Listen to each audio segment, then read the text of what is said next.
Hi guys, so welcome back to my YouTube channel. So for today, I really did not start the video on time because I didn't know I was going to film this process, but I decided to. Today I am making a wig bundle, a fringe wig bundle for my clients, and this is the 12 inches hair I am using to create this bob fringe. So I would like you guys to join me on the journey. I'm using my Singer machine. This is a vintage Singer machine. So I've already started. I already started the process of making the wig. I already marked out my wig cap. So I'm going to upload later on a more detailed video of how to do your markings on your wig cap. But for now, I'm just going to do this part, and you guys are going to see me show you guys how I sew on my Singer machine, make my wigs on my Singer machine, and that's basically what this video is: making the wigs and styling it. I would show a more detailed video of how I do my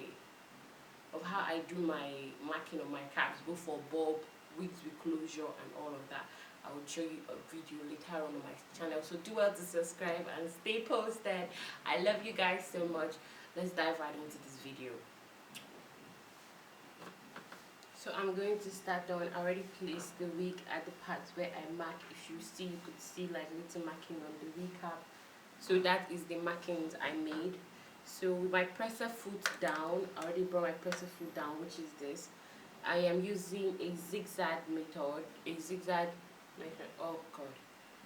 I'm using a zigzag. I'm going to show you guys the setting of my machine later, but it's on a zigzag stitch, and I'm going to.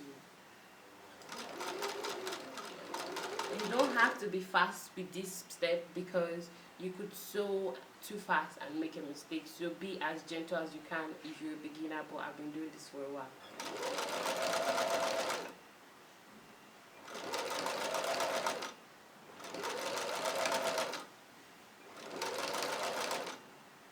Try not to stretch out the fabric.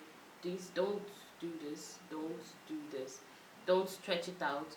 Just place it and move. Do not stretch it out.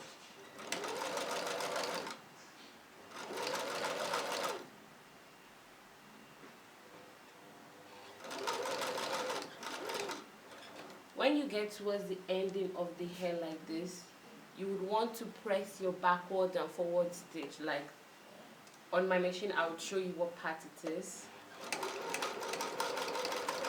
Go backward and let it come forward. There you go, exactly like that. You raise up your presser foot. This is down. Raise it up and you pull your hair out. You take your scissors and you cut off the excess thread. Go back to where you begin to keep a clean work. You trim off the excess thread too. And when cutting your hair, you don't cut like this. You don't just cut anyhow, so you don't cut the hair. You go straight to where the bundle is, right here. You only cut, I don't know what you call this, but like the tip where it's hard, you only cut that part so that you don't cut off your excess hair. Basically, that is it. So I'm going to start another process. So yeah, you see, placing it on where this line starts, which is right here.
closer. Now you guys are closer to me. I just want you guys to watch how I sew it. Now I'm sewing it round and round, and this is like the more detailed part of it. You cannot see my lines clearly from the camera, but they are here, but they are very, very light. So I'm just following the lines I have marked on my zigzag stitch, and I'm just going carefully.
So we have this perfect circle here.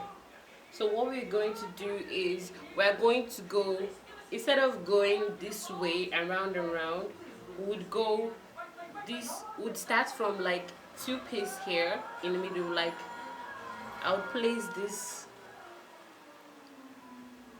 way in the middle, and I'll go round, and underneath it, like I'm going to show you guys the process, but basically this is, instead of going this way, I would go this way now. That way I would, have it more flow and even on this, in the center. That's what we're going to do right now. So basically this is my perfect circle, if you can see that. So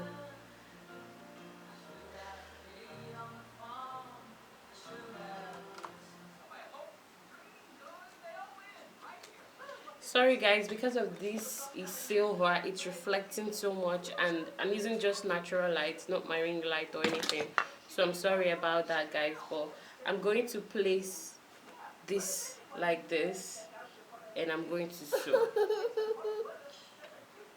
Sweetie. Sweetie.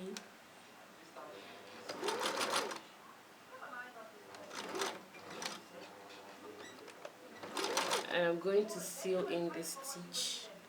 So I'm going to go this way.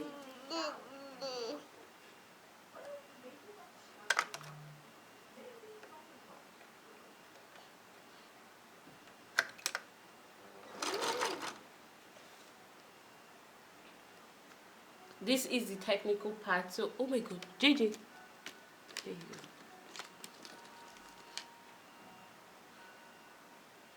This is the technical part, so you just have to be careful. You just take that and sew round. You just sew like a mini tiny hole in there. It's not easy, but if you're not using any form of hair glue or bonding to hold this, you have to use this sewing technique, because like this is the only way you can get that sealed up. So what you do is, you see that waft you just sewed in now, you take your hand and lift it up like this. You see the way I'm lifting it up, and then you want to sew this other waft right underneath, like you're going round underneath and underneath, like under it, not above it. You're like, we've been sewing above it, so this time around we're going under it. Please guys, under it. I'll try to see if there's any way I could demonstrate it again, but this is basically what I'm doing. I lift that up and I'm sewing underneath it. You make sure to clear the hair part so that you're sewing underneath. And try not to sew on your hair, guys. Try not to sew on your hair bundle.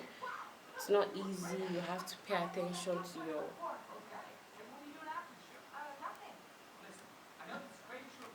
your work.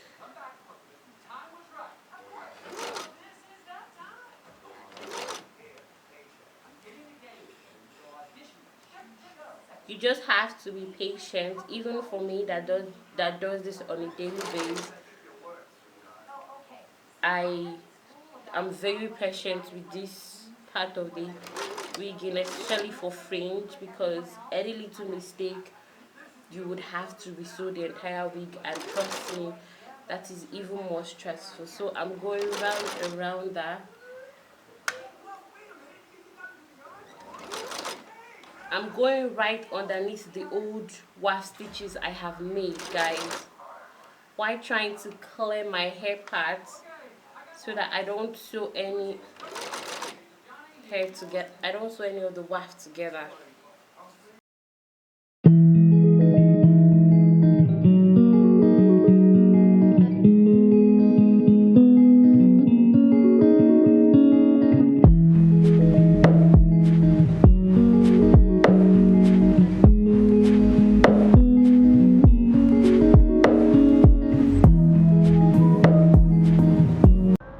So guys, for this part of the video, I'm trying to straighten the hair. I'm using my hair straightener. It's unbounded, and basically I got it for 10k here in Nigeria.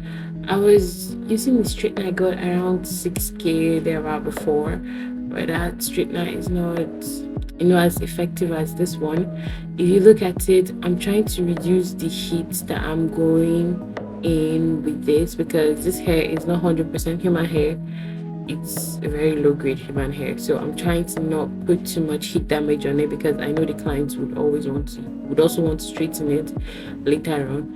And this is, I'm using my argon heat protecting or spray. Please do not forget your heat protecting spray. God, I almost bite my tongue in that process. Basically, I'm just starting this video. I lost the footage of how it looked turned out, but it looked amazing. My clients liked it.